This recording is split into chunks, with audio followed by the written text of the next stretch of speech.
멋지게 나이 드는 법. 와, 벌써 오늘이 14번째 파트 들어가네요. 지금 나이가 몇 살이든 간에 우리 내면에는 우리가 상상도 못할 거대한 잠재력이 숨어 있어요. 그리고 그 힘이 발휘되기만을 기다리고 있죠. 앞으로 우리는 새롭게 변화하고 의미와 목적이 있는 삶을 살 수 있으며 모든 면에서 성장할 수 있어요. 우리의 마음은 지혜로워질 수 있으며 우리의 인간관계는 더욱더 깊어지고 재능과 능력, 자신을 대하는 태도에서 성숙해질 거예요. 도티 빌링턴 지음. 읽을수록 정말 어떠신가요? 많이 공감이 가시나요? 자, 14번째 파트 들려드릴게요. 오늘부터 시작하라. 파도가 그대를 덮치고 물살이 그대의 배를 뒤집는다 해도 두려움에 울고만 있지 말고 등을 곧게 펴라. 그러면 물 위로 떠오를 것이다. 어느 작가가 이야기했네요. 혹시 지난 일들을 되돌아보며 그때 뭔가 달리 행동했어야 했다고 후회한 적은 없나요? 나는 아이들을 더 잘 돌보지 못한 것이 후회스러워요. 남편과 나는 10년 전에 마이크로소프트사의 주식을 사지 않은 걸 후회했어요. 이처럼 우리는 지난날 하지 못한 일에 대해 괴로워하며 이렇게 한탄하곤 하죠. 아휴, 예전에 그걸 했더라면. 하지만 우리 모두는 그때그때 최선의 부모이며 우리가 어떻게 해야 할지 알고 있다고 생각해봐요. 또한 우리는 늘 사랑과 일, 투자에도 늘 가능한 한 최선의 결정을 내리려고 노력하죠. 그렇기에 우리는 예전에는 우리가 잘못했지만 지금이라면 그때보다 더 잘할 수 있어 라고 떳떳하게 말할 수 있어야 해요. 즉, 이 말은 우리가 지금은 과거보다 더 현명해졌다는 뜻이기 때문이죠. 또한 우리는 지금 어떻게 하면 과거보다 더 잘 해낼 수 있을지를 생각해야 해요. 누구나 실수를 해요. 뒤늦게라도 깨닫게 된 것이 얼마나 고마운 일인가요? 우리는 과거를 되돌릴 수는 없지만 과거의 잘못을 되돌아봄으로써 앞으로는 더 잘할 수 있어요. 5년 전에 한 주에 15달러를 주고 100주의 주식을 샀다고 가정해봐요. 그동안 주가는 점차 떨어져서 현재는 한 주에 3달러가 되었어요. 이때 당신이 지불한 돈이 얼마였는지는 관계없어요. 지금 이 순간 그 돈은 만회할 가망성 없이 사라져 버렸죠. 오래전에 일어난 일에 대해 안달하고 괴로워하는 것은 정신적 에너지의 낭비일 뿐이에요. 당신은 당시로서 최선의 결정을 내렸죠. 그러니 지금부터 시작해보세요. 지금 당신이 가진 것은 300달러 가치의 주식이에요. 이상 끝 꽝꽝꽝. 지금 이 순간의 현실의 기초에 결정을 내리세요. 인간관계든 일이든 당신이 시간과 에너지와 돈을 쏟아부은 것이라면 무엇이든지 동일한 원칙을 적용해 보세요.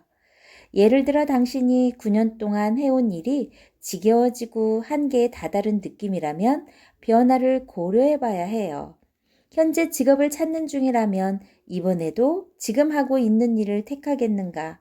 아니면 단지 9년을 투자한 게 아까워서 그 직업을 고수하기로 결심한다면 이는 별 의미가 없어요. 과거를 버리고 새로운 눈으로 지금 이 순간에 초점을 맞춰서 선택해 보세요. 좋아하지도 않고 얻을 것도 없는 광자에 자그만치 200달러의 수업료를 냈다고 생각해 보세요. 우리는 이렇게 생각할 수도 있어요. 이 광자를 그만둔다면 난 200달러를 잃는 셈이야. 하지만 만약 우리가 그만두지 않는다면 그 돈은 여전히 의미 없이 사라질 뿐만 아니라 결국에는 소중한 시간까지 낭비하는 셈이죠. 지금 이 순간부터 시작해 보세요. 우리는 과거를 바꿀 수 없으며 오직 미래를 변화시킬 수 있을 뿐이에요. 우리는 지금 더 지혜로워졌기에 원하는 미래를 창조하기 위해서는 바로 지금 시작하세요. 멋지게 나이 드는 법 15번째. 행복은 마음먹기에 달려있다. 윌리엄 제임스는 행복은 목적지가 아니라 여행길이라고 했네요. 인생은 모두 마음먹기에 달린 거란다. 내 시어머니 헬렌은 늘 이렇게 말씀하셨어요. 나는 매일 아침 새로운 하루가 밝았구나 라고 생각하며 눈을 뜨죠. 나는 내일 일어날 일을 모르고 어제 있었던 일에 대해서도 걱정하지 않고 그저 오늘이라는 새로운 하루를 고맙게 받아들여요. 만약 내게 조금이라도 부정적인 생각이 떠오르면 나는 그 생각을 털어버리고 건설적인 생각들로 채우죠. 나는 의식적으로 기운을 내고 활기차지려고 노력해요. 다양한 연구 결과에 따르면 행복은 나이와는 거의 상관이 없다고 해요. 우리가 70이 되고 85이 되더라도 30이나 45에 그랬던 것처럼 행복할 수 있어요. 그보다 더 나이를 먹더라도 가능하죠. 심지어는 사고를 당해 영구적인 장애를 입은 사람들도 시간이 지나면 이전에 누렸던 행복 수준으로 다시 돌아와요. 이는 산등성 위에 자리 잡아 바람에 비틀리고 비입이 꼬인 나무들이 병충해와 가뭄, 폭풍우를 견뎌낸 후 산 아랫자락에서 안전하게 자란 나무들보다 오히려 더 생기 넘치고 튼튼해지는 것과 같은 이치죠. 인생을 마음 편히 즐기며 사는 사람들은 재난과 고통 그리고 실패를 참고 이겨낸 사람들이에요. 또한 이들은 완고하지 않고 정서적으로도 쾌활한 편이죠. 어느 정도의 역경을 통해 우리는 정신적 힘과 성숙한 인격을 얻을 수 있어요. 헬렌은 어렸을 때 소아마비를 앓았고 그 때문에 바퀴가 셋 달린 스쿠터에 의지해서 다녀야 했어요. 또한 남편을 잃고 제한된 수입에 의존해 홀로 살았죠. 이걸 행복한 삶이라고 말할 수 있을까요? 하지만 헬렌에게 인생은 아주 멋지고 즐거움으로 가득 찬 것이었어요. 그리고 그녀와 함께 있는 것은 얼마나 즐거운 일인지 몰라요. 행복한 태도를 결정짓는 비결은 다음과 같아요. 행복해지기로 결심해라. 자신이 누릴 수 있는 행복의 범위는 처음부터 끝까지 스스로 만들어 나가는 것이다. 상실과 실패, 괴로움과 슬픔은 우리 인생의 한 부분이며 이런 고통 속에서도 행복은 살아남아 우리를 더 강하게 만든다. 가장 중요한 것은 우리에게 어떤 일이 닥치느냐가 아니라 우리가 이 상황을 어떻게 받아들이느냐 하는 것이다. 이 세상 누구도 늘 행복할 수는 없다. 괴로울 때마다 이 말을 기억해라. 이 상황도 언젠가는 바뀔 것이다. 진정한 행복은 자신에 대한 집착에서 벗어나 세상에 관심을 가지는 데서 온대요. 활동적인 삶을 살고 좋아하는 일에 푹 빠져보세요. 의미 있는 활동들을 통해 자신이 갖고 있거나 숨어있는 능력을 시험해보세요. 도전의식을 불러일으키는 활동이라면 무엇이든 해보세요. 분명 효과가 있을 거예요. 진심으로 다른 사람에게 관심을 가져보세요. 의식적으로 매일매일 모든 일에 감사하는 마음을 가져보세요. 우리는 마음 먹는 만큼 행복해진다. 에브라함 링컨이 이야기했네요. 멋지게 나이 드는 법 16번째. 마음 깊이 너그러워져라. 지혜로움은 아는 데서가 아니라 이해하는 데서 온다라고 했네요. 어느 날 내 친구 에블린이 자신의 인생의 목표는 영혼의 너그러움을 기르는 일이라고 말했어요. 그 말은 어쩐지 내게 특별하게 들렸죠. 에블린에게 그게 무슨 뜻인지 묻자 그녀는 이렇게 대답했어요. 그건 나 자신이 좀 더 너그러워지고 다른 사람을 이해하려고 노력하며 사랑과 인내심으로 내면을 채우는 걸 의미해. 이를테면 다른 사람의 나쁜 면을 보는 대신 그들의 마법과도 같은 특별함을 발견하려고 노력하는 거야. 예를 들면 상점의 점원이 불유쾌한 태도로 우리를 대할 때 이 점원의 행동에 무턱대고 화를 내기보다는 이 점원에게 그럴 만한 이유가 있다고 생각하는 거죠. 아마도 이 점원은 이전에 온 손님이 뭔가 무례한 행동을 해서 기분이 나쁜 것일 수도 있고 아이가 아파서 걱정하고 있는 건지도 몰라요. 또는 고속도로 주행 중에 다른 운전자가 갑자기 끼어들었을 때 화를 내기 전에 상대방이 고의적으로 그런 건 아니었다고 생각하고 마음에서 털어버리는 것이죠. 일전에 나는 내가 다니는 피트니스 클럽의 주인인 아놀드와 이야기를 나눈 적이 있어요. 아놀드는 39살의 건장한 보디빌더였죠. 그는 몇 년 전에 마음이 넓고 사랑스러운 아내 린과 결혼한 이후로 자신이 많이 성숙해진 느낌이 든다고 고백했어요. 그러면서 다음과 같은 일화를 들려줬죠. 내가 변할 수 있었던 가장 큰 계기는 어느 날 내가 고속도로에서 운전하고 있을 때였어요.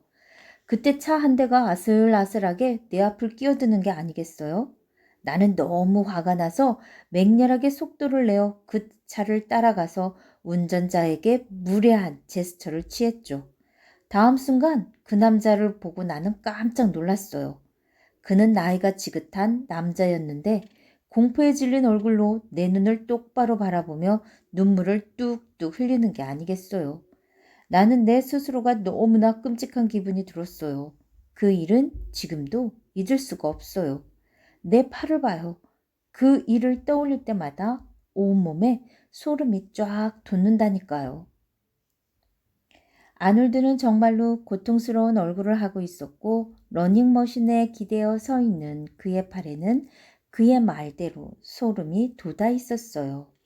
헬렌의 원칙은 이래요. 모든 이들에게 늘 관대하고 친절하며 인정을 가져야 한단다. 우리는 모두 더불어 살아야 하는 존재니까. 영혼이 너그러워진다는 것은 세상 사람들은 모두 나름대로 최선을 다하고 살고 있고 사람들이 하는 모든 행동에는 그럴 만한 이유가 있다고 생각하는 거예요. 우리는 모두 다르다는 걸 잊어서는 안 되죠. 세상을 보는 시간은 모두 다르기에 세상에 대해 반응하는 방식 역시 모두 제각각이에요. 그런데 우리가 어떻게 다른 사람들을 자신의 기준에 맞춰 판단하고 비판할 수 있을까요? 친구이자 보험회사의 중역인 로저는 내게 자신이 듣던 철학 수업에 대해 이야기한 적이 있어요. 이 수업에서는 플라톤, 니체, 성경에서부터 힌두교의 경전에 이르기까지 다양한 철학서를 읽는 과제와 소그룹을 이뤄 철학자들이 남긴 글을 각자 이해한 후 서로 의견을 나누는 시간이 주어졌죠. 비교적 똑똑하고 교육이 높은 사람들이 8명 모였을 때는 대개 서너 가지의 의견들을 나뉘어지기 마련이죠. 우리는 그건 너무 당연한 거 아닌가요? 어떻게 이토록 당연한 걸 다르게 해석할 수 있죠? 라고 말하며 때때로 열띠게 논쟁했죠. 하지만 교수가 우리 논쟁에 개입하자 우리는 서서히 답이 꼭 하나일 필요는 없다는 걸 받아들이게 되었어요.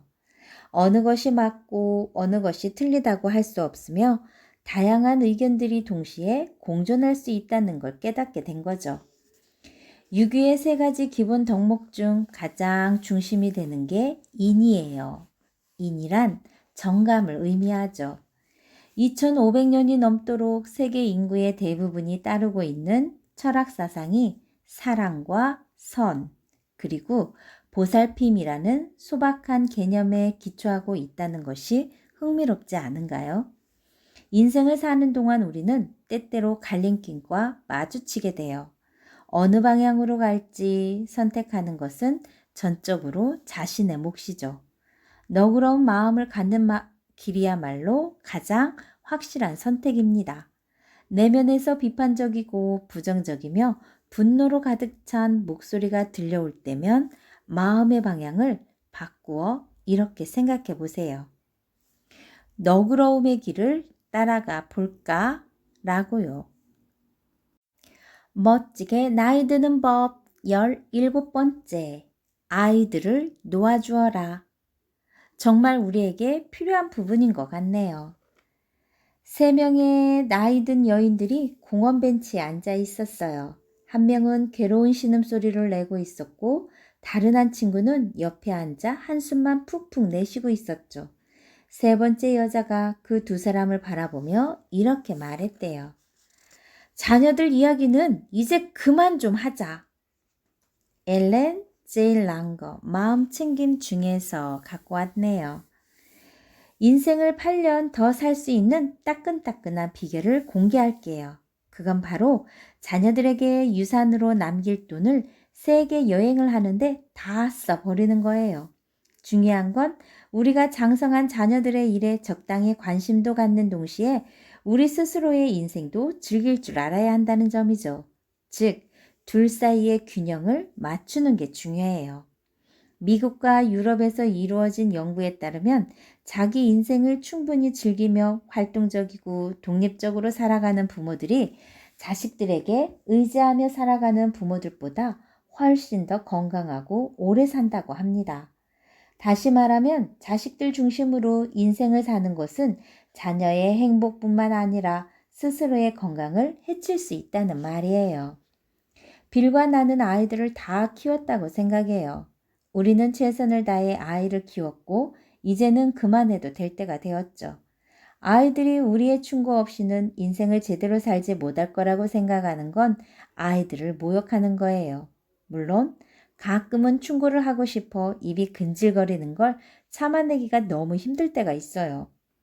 나는 시댁 식구들을 너무나 사랑하는데 그분들은 우리가 의견을 구하지 않는 한 절대로 우리에게 이래라 저래라 간섭하려고 들지 않으셨기 때문이죠. 그렇지만 내 시어머니 헬렌은 어느 날 눈을 빛내며 이렇게 고백하셨어요. 우리는 충고하고 싶을 때마다 입을 다물기 위해 혀를 깨물며 노력해야 했단다. 자녀들과 가깝고 친밀한 사이를 유지하는 동시에 적당한 거리를 두기란 쉽지 않은 일이죠. 아마도 우리는 자녀들에게 꼬치꼬치 캐묻거나 불필요한 충고를 하지 않은 채 그저 자녀들의 이야기에 귀를 기울여 듣기만 하는 것이 너무나 어렵다는 사실에 100배 공감할 거예요. 내 친구 리치 교수와 예술가인 카렌 부부는 이렇게 말했어요. 하지만 우리는 자녀들과 여전히 친밀하게 지내. 전화로 늘 이야기를 주고받지. 아직은 그 아이들과 거리를 둘 때가 아닌 것 같아. 그 애들은 모두 아직 20대인데다 결혼도 안 했고 이제 막 일을 시작했거든. 그 애들에겐 우리 도움이 필요하지 않겠어? 물론 자녀들은 나이와 상관없이 부모가 뒤를 받쳐준다면 도움이 되겠죠. 중요한 것은 리치와 카렌은 늘 새로운 일에 도전하며 인생을 열정적이고 만족스럽게 살고 있다는 점이에요. 이들은 자녀들에게 의지하거나 자녀들의 인생에만 관심을 쏟으며 살지는 않죠. 장성한 자녀들이 때론 힘든 시기를 맞을 때도 있어요. 우리는 이미 인생의 굴곡을 겪어왔고 특히 힘든 일을 겪어내면서 더욱 성숙할 수 있었죠. 우리는 모두 아프면서 성숙하는 법이죠. 그러니 자녀들이 힘들 때 자녀들과 함께 그 고통을 또다시 견뎌낼 필요는 없어요. 자녀가 이혼하거나 직장을 잃거나 중년의 위기를 맞을 수도 있고 그러면서 자녀들은 고통스러워 할 거예요. 우리 역시 마음이 아플 것이죠. 하지만 우리에게 자녀들의 인생에 닥칠 일을 막을 방도는 없으며 우리가 나서서 막아보려 한들 모두에게 상처만 남길 뿐이에요. 자녀들이 힘들 때 이들을 사랑하고 염려하며 적극적으로 공감해 주세요. 하지만 자녀들의 인생은 자녀들의 몫으로 남겨두세요. 사랑이란 또한 놓아주는 것입니다. 우리는 이미 수십 년 동안 자녀들에게 충분한 열정과 시간을 바쳤어요. 이제는 자신의 인생에서 새로운 목표를 찾을 때죠. 우리의 가슴을 뛰게 만드는 사람들과 일을 찾아 시간과 에너지, 지식과 열정을 혼신의 힘을 다해 쏟아 부으세요. 지금이 바로 날개를 펼치고 날아오를 때입니다. 자, 다음 시간에는 매력을 발산하라로 찾아오겠습니다. 우리에게는 끝없이 성장할 수 있는 내면의 힘이 있다고 해요. 지금으로부터 1년, 5년 여러분들의 모습을 그려보세요. 자신이 원하는 활기차고 멋진 사람이 될 수 있습니다. 당신 내면에 숨어 있는 힘을 펼쳐 보이세요. 영혼이 충만하게 성장하고 진정한 자신의 모습으로 거듭날 수 있습니다. 자, 좋아요, 구독 꾹 눌러주시면 계속해서 멋지게 나이 드는 법 함께 할 수 있습니다. 감사합니다.